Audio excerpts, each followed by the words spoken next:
Hello दोस्तों, नमस्कार। आप सभी साथियों का स्वागत है आपके अपने यूट्यूब चैनल एक्सेस एकेडमी पर। आज की इस वीडियो में हम बात करेंगे उत्तर प्रदेश ईसीसी ई एजुकेटर भर्ती, आंगनबाड़ी भर्ती, कस्तूरबा गांधी बालिका विद्यालय भर्ती और उत्तर प्रदेश में बस कंडक्टर और ड्राइवर्स भर्ती विज्ञापन के साथ साथ बीसी सखी भर्ती के विज्ञापन से जुड़ी हुई डिटेल जानकारी के बारे में। तो आप सभी भाई बहनों से निवेदन है कि वीडियो को बिना स्किप किए हुए अंत तक देखें, जिससे वीडियो में शेयर की गई सारी जानकारी को आप आसानी से समझ सकें। वीडियो में आगे बढ़ने से पहले छोटी सी रिक्वेस्ट है, प्लीज वीडियो को लाइक करें, दोस्तों में शेयर करें। जितने भाई बहन चैनल पर पहली बार विजिट कर रहे हैं और अभी तक चैनल से नहीं जुड़े हैं तो प्लीज चैनल को सब्सक्राइब करके बेल आइकन जरूर दबाएं, जिससे आगे की लेटेस्ट और ऑफिशियल अपडेट आप सभी को समय समय पर मिलती रहे। तो आइए दोस्तों, शुरू करते हैं आज की इंपॉर्टेंट और धमाकेदार खबर का यह वीडियो।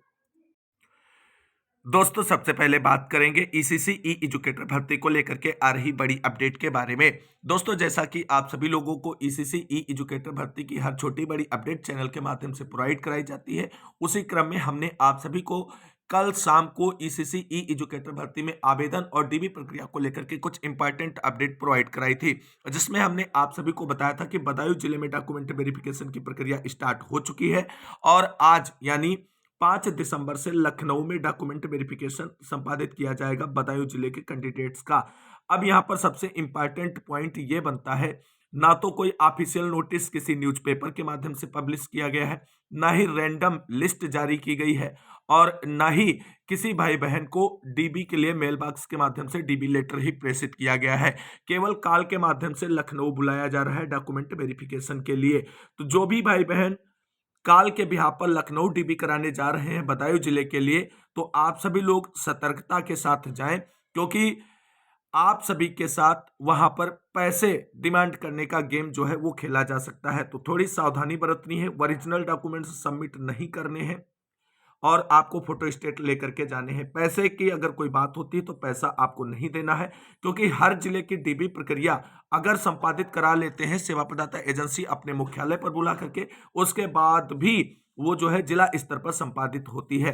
तो थोड़ी सतर्कता के साथ जो भी भाई बहन लखनऊ जा रहे हैं बदायूं जिले की डीबी कराने, वो जाएं और सावधानी बरतें अपनी डीबी प्रक्रिया को संपादित कराने के लिए। बाकी टेंशन ना लें, सारी चीजें आगे प्रोसीड ऑन होंगी और इसको लेकर के चीजें क्लियर की जाएंगी बहुत जल्द। अब बात कर लेते हैं रैंडम प्रक्रिया पर डीएम का आश्वासन। संत कबीरनगर जिले के मेरिटोरियस आवेदकों का लगातार संघर्ष जारी है।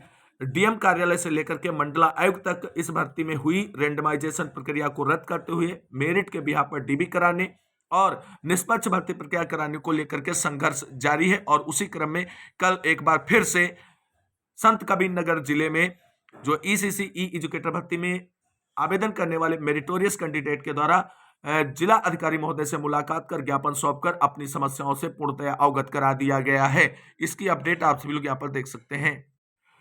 तो दोस्तों, संत कबीर नगर के बहुत सारे भाई बहन हमारे लगातार संघर्ष कर रहे हैं और इनका संघर्ष जरूर फलीभूत होगा। यहाँ पर देख सकते हैं ईसीसी ई एजुकेटर भर्ती मऊ की एजेंसी पर धांधली का आरोप, अभ्यर्थियों ने कलेक्ट्रेट पर किया प्रदर्शन, डीएम को सौंपा ज्ञापन। कंपोजिट स्कूलों में स्थापित होने वाली बाल वाटिकाओं में बच्चों को पढ़ाने के लिए हो रही ईसीसी ई एजुकेटर की भर्ती में धांधली का आरोप लगाते हुए अभ्यर्थियों ने बृहस्पतिवार को कलेक्ट्रेट पर प्रदर्शन किया। जिलाधिकारी से मुलाकात की अभ्यर्थियों ने ईसीसी ई एजुकेटर की भर्ती मेरिट के आधार पर करने की मांग की। ज्ञापन सौंपकर रेंडमाइज सूची के जरिए भर्ती को पूरी तरह अन्यायपूर्ण बताया। डीएम ने निष्पक्ष भर्ती प्रक्रिया के लिए शासन को पत्र लिखने का आश्वासन दिया है। ईसीसी ई एजुकेटर भर्ती की अभ्यर्थी किरण पटेल के नेतृत्व में जिलाधिकारी कार्यालय पर पहुंचे अभ्यर्थियों ने शासनादेश दिखाया, जिसमें भर्ती मेरिट के आधार पर ही कराने का निर्देश दिए गए हैं। लेकिन मऊ की भर्ती एजेंसी एनआईटी कंप्यूटर विभाग के साथ मिलकर के व्यापक तरीके से धांधली कर रही है। इससे अभ्यर्थियों के साथ अन्याय हो रहा है। उन्होंने बताया कि मंगलवार को वह मंडला आयुक्त से भी मिल चुकी है, उनको सारी प्रक्रिया से अवगत कराया गया है। रेंडमाइजेशन अर्थात लकी ड्रा में जो अभ्यर्थी अयोग्य होंगे वह भी भर्ती हो जाएंगे और योग्य भर्ती पूरी तरह से बाहर हो जाएंगे। उनका कहना था कि भर्ती एजेंसी के द्वारा बाहर के जिलों से लाकर अपने लोगों को भरा जा रहा है। पिछली बार भर्ती खोली गई थी तो 900 फार्म आए थे। निरस्त होने के बाद जब भर्ती की प्रक्रिया शुरू हुई तो 2048 फार्म आए, जिसका कितना गुणांक है यह भी गायब कर दिया गया है। जिन अभ्यर्थियों का गुणांक 80 तक है उनके सूची में नाम ही नहीं, और जिन अभ्यर्थियों के गुणांक 40 और 45 है उनके नाम सूची में शामिल कर दिए गए हैं। अभ्यर्थियों की सारी बातों को डीएम आलोक कुमार ने ध्यान से सुना और अभ्यर्थियों को आश्वासन दिया कि वह इस संबंध में शासन को पत्र लिखकर न्यायपूर्ण तरीके से भर्ती कराने के साथ ही अभ्यर्थियों की समस्याओं से अवगत कराएंगे। ज्ञापन देने वालों में कुमारी ज्योति, किरण, नेहा, सीमा गुप्ता, विद्यावती शाहनी, शिल्पा, सूर्यकला, चंद्रकला, शशि लता, सृष्टि मिश्रा, किरण पटेल, काजल श्रीवास्तव, सविता राव, पूर्णिमा चौधरी, पूजा यादव, ऋचा रूना, देवी कंचन, ऋचा, शशि पांडे आदि शामिल रहे। तो लगातार भाई बहनों का संघर्ष जारी है और बहुत जल्द यहां पर आपको एक बड़ा डिसीजन देखने को मिलेगा ईसीसी ई एजुकेटर भर्ती के बारे में। या तो आपको बता दें सेवा प्रदाता एजेंसी ब्लैक लिस्टेड होगी और भर्ती पूरी रद्द होगी, और अगर सेवा प्रदाता एजेंसी ब्लैक लिस्टेड नहीं होती है तो यहां पर रैंडम सूची को रद्द कर दिया जाएगा, नए सिरे से जो है पूरे अभ्यर्थियों के डीबी करा करके आगे की फाइनल मेरिट लिस्ट के लिए प्रोसीड ऑन किया जाएगा। फिलहाल अभी भर्ती प्रक्रिया में मेरिटोरियस कैंडिडेट का संघर्ष जारी है, इनका संघर्ष ही इनको जो है नौकरी दिलाएगा और इस तरीके का एग्जाम्पल सभी जिलों में होना चाहिए। रेंडमाइजेशन सूची का हर स्तर पर हर जिले में विरोध होना चाहिए, क्योंकि ये कहीं ना कहीं मेरिटोरियस कैंडिडेट का गला घोटने का कार्य करती है रेंडमाइजेशन की प्रक्रिया।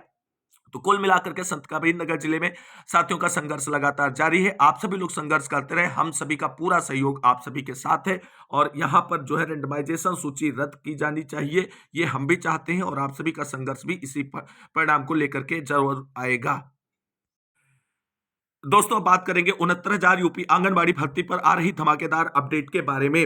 20+29 जिलों की मेरिट लिस्ट पर बड़ी खबर क्या है दोस्तों, बड़ी अपडेट। दोस्तों आप सभी लोग जानते हैं उत्तर प्रदेश में सभी 75 जिलों के लिए 69,000 से अधिक पदों पर आंगनबाड़ी कार्यकर्त्री एवं सहायिका भर्ती का विज्ञापन जारी किया गया है, जिसमें आप सभी को बता दें कार्यकर्त्री के लिए अब तक जो है 40 जिलों में विज्ञापन जारी हो चुका है और उनमें से कुछ जिलों में आवेदन की प्रक्रिया पूरी हो चुकी है। वहीं अगर हम सहायिका की बात करें तो 72 जिलों में आवेदन की प्रक्रिया पूरी हो चुकी है। आवेदन फॉर्म का जो है भरा जा रहा है या आवेदन की प्रक्रिया जो यहां पर है वो 29 जिलों में पूरी हो चुकी है, यानी 20 जिलों में आंगनबाड़ी कार्यकर्त्री की और 29 जिलों में आंगनबाड़ी सहायिका की भर्ती पूरी हो चुकी है। वहां पर प्राप्त आवेदनों की शॉर्ट लिस्टिंग प्रक्रिया शुरू कर दी गई है और बहुत जल्द फाइनल जो है लिस्ट तैयार करने का कार्य जिला चयन समिति के माध्यम से शुरू कर दिया जाएगा।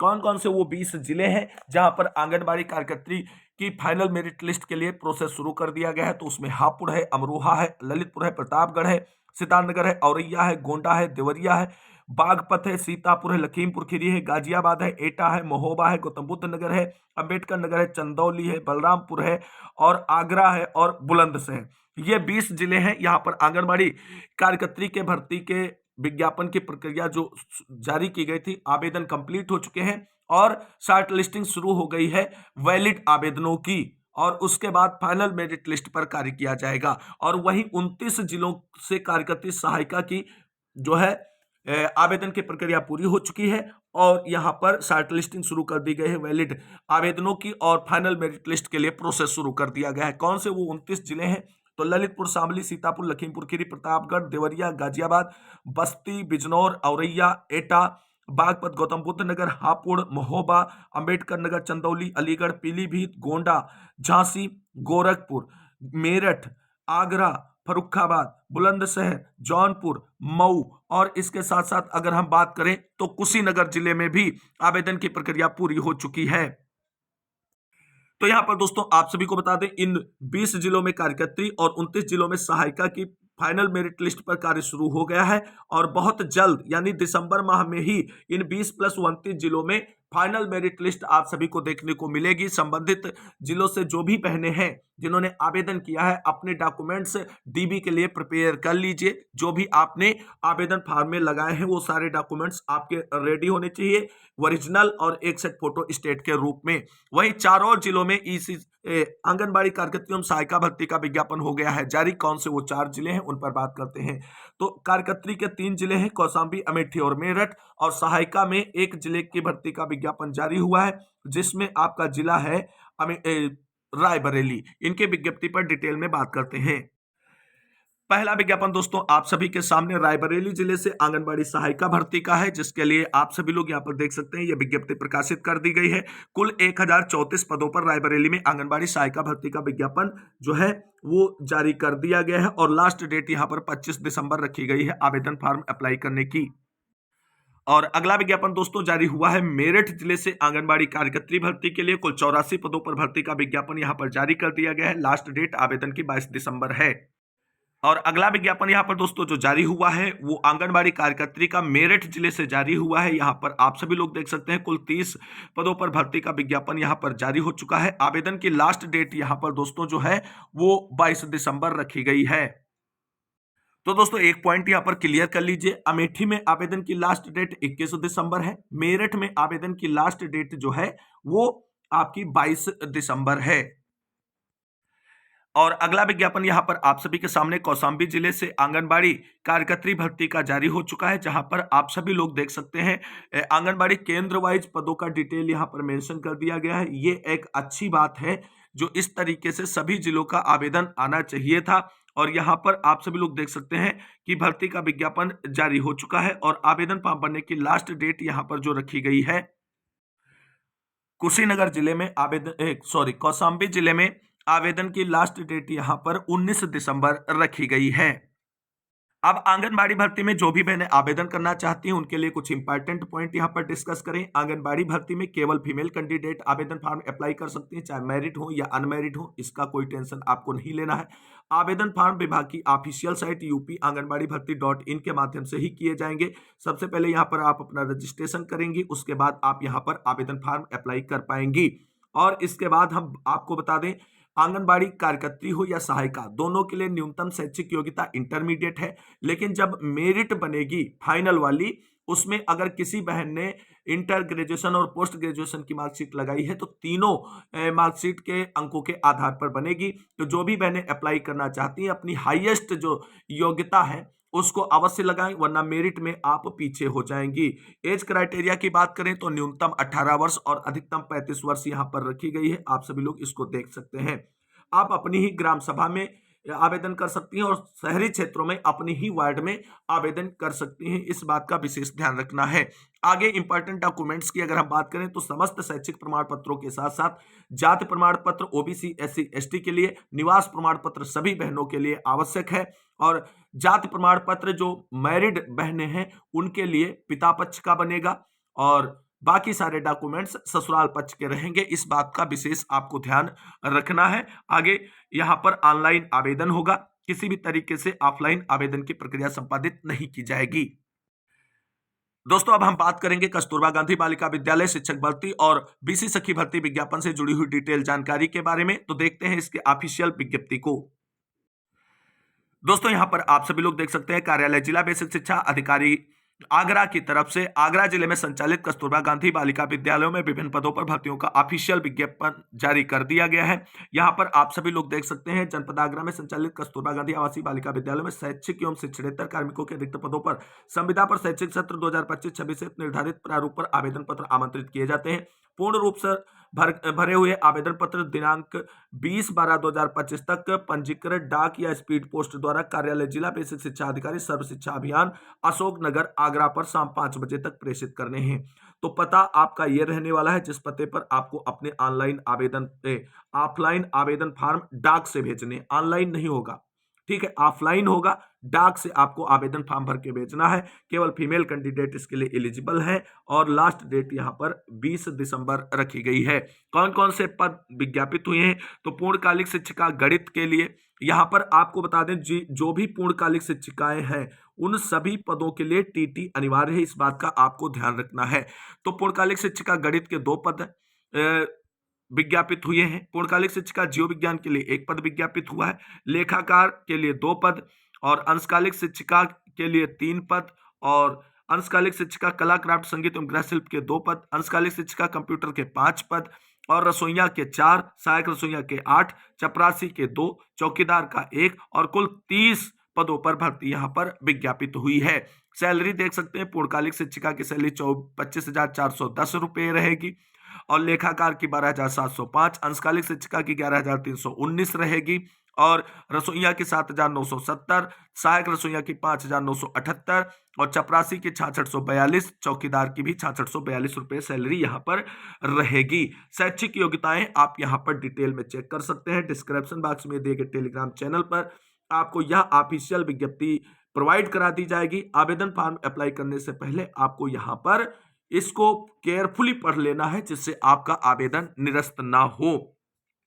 यहाँ पर सारी डिटेल आपको मेंशन कर दी गई है। आयु की अगर हम बात करें तो स्पष्ट रूप से मेंशन 1 अप्रैल 2025 को समस्त पदों हेतु न्यूनतम आयु 25 वर्ष तथा सभी पदों हेतु अधिकतम आयु 45 वर्ष से अधिक नहीं होनी चाहिए। इंपॉर्टेंट डॉक्यूमेंट्स आपको यहाँ पे कौन कौन से लगाने हैं वो आप सभी लोग देख लीजिए। और इसके साथ साथ 30 रुपए के डाक टिकट संलग्न लिफाफे भी आपको अपने स्वपता लिखे हुए भेजने हैं आवेदन फॉर्म के साथ में। बाकी सारी चीजें यहाँ डिटेल में मेंशन है। आवेदन फॉर्म का ऑफिशियल फॉर्मेट आपको टेलीग्राम चैनल पर मिल जाएगा या एनआईसी साइट से भी आप डाउनलोड कर सकते हैं। जैसे तरीके से आपको आसान लगे उस तरीके से आप इसे प्राप्त कर सकते हैं। और ऑफिशियल साइट या टेलीग्राम चैनल से डाउनलोड करने के बाद उसी आवेदन को प्रिंट आउट निकलवाएंगे A4 साइज पर और उसी को भर करके आपको भेजना होगा। ये बात आपको ध्यान रखनी है। और दोस्तों अगला विज्ञापन जो जारी हुआ है वो कार्यालय उत्तर प्रदेश राज्य ग्रामीण आजीविका मिशन जनपद इकाई सुल्तानपुर की तरफ से जारी हुआ है। बीसी सखी के पदों पर भर्ती का विज्ञापन जारी कर दिया गया। तो देख सकते हैं सुल्तानपुर के 154 ग्राम पंचायतों में बीसी सखी के रिक्तियों के सापेक्ष आवेदन पत्र आमंत्रित हैं। आवेदन की लास्ट डेट 15 दिसंबर है। रिक्त ग्राम पंचायतों की सूची विकास खंड कार्यालय से आपको प्राप्त कर सकते हैं। यहाँ पर देख सकते हैं बीसी सखी है क्या, ये पूरी जानकारी हो गई। अब सबसे बड़ी बात है कि बीसी सखी के लिए आवेदन कौन कर सकता है। ऐसे उद्यमी गतिशील महत्वाकांक्षी महिलाएं जो स्वयं सहायता समूह की सदस्य हो, ये बात ध्यान रखना। न्यूनतम शिक्षा 12वीं उत्तीर्ण हो और न्यूनतम आयु 18 वर्ष और अधिकतम आयु 40 वर्ष हो। मोबाइल फोन एवं इंटरनेट की जानकारी रखते हो। आवेदिका उसी ग्राम पंचायत की होनी चाहिए जहां के लिए वे आवेदन कर रही हैं। कार्य के सिलसिले में पूरे ग्राम पंचायत में भ्रमण करने, घरों एवं व्यावसायिक प्रतिष्ठानों में जाने के लिए तैयार हो। बीसी सखी के लिए आवेदन कैसे करना है, तो इच्छुक सदस्य अपने स्वयं सहायता समूह में आवेदन करेंगी। आवेदन पत्र वह अपने समूह, संबंधित ग्राम संगठन व संकुल संघ से प्राप्त कर सकती हैं। समूह द्वारा इच्छुक एवं पात्र महिलाओं का प्रपत्र अपने संबंधित ग्राम संगठन को उपलब्ध कराया जाएगा एवं संबंधित संकुल संघ विकास खंड के माध्यम से जिला मिशन प्रबंधन इकाई को उपलब्ध कराएंगे। चयन मुख्य विकास अधिकारी की अध्यक्षता वाली चयन समिति द्वारा लिखित व साक्षात्कार के आधार पर किया जाएगा। आगे यहाँ पर देख सकते हैं यह कोई सरकारी नौकरी नहीं, नोट पॉइंट में मेंशन किया गया। इसमें कार्य के आधार पर बीसी सखी को कमीशन प्राप्त होता है। बीसी सखी को डिवाइस और ओवरड्राफ्ट हेतु 75,000 उनके समूह के खाते में दिए जाएंगे। यह धनराशि बीसी सखी को 4% वार्षिक की दर से 60 माह में अपने समूह में वापस करना होगा। इस कार्य हेतु सक्रिय बीसी सखी को मात्र 6 माह तक रुपए 4,000 प्रति माह की दर से धनराशि 24,000 का भुगतान किया जाएगा, जो कोई मानदेय या वेतन नहीं होगा। तो ये आपको क्लियर कट अपडेट प्रोवाइड करा दी गई है आज की महत्वपूर्ण जानकारियों से संबंधित। उम्मीद करते हैं जानकारी आपको अच्छी लगी होगी। अगर वीडियो अच्छा लगा है तो लाइक करें, दोस्तों में शेयर करें और चैनल को सब्सक्राइब करें आगे की लेटेस्ट और ऑफिशियल अपडेट के लिए। मिलते हैं एक और नई वीडियो में, तब तक के लिए सभी भाई बहनों को जय हिंद, जय भारत, वंदे मातरम।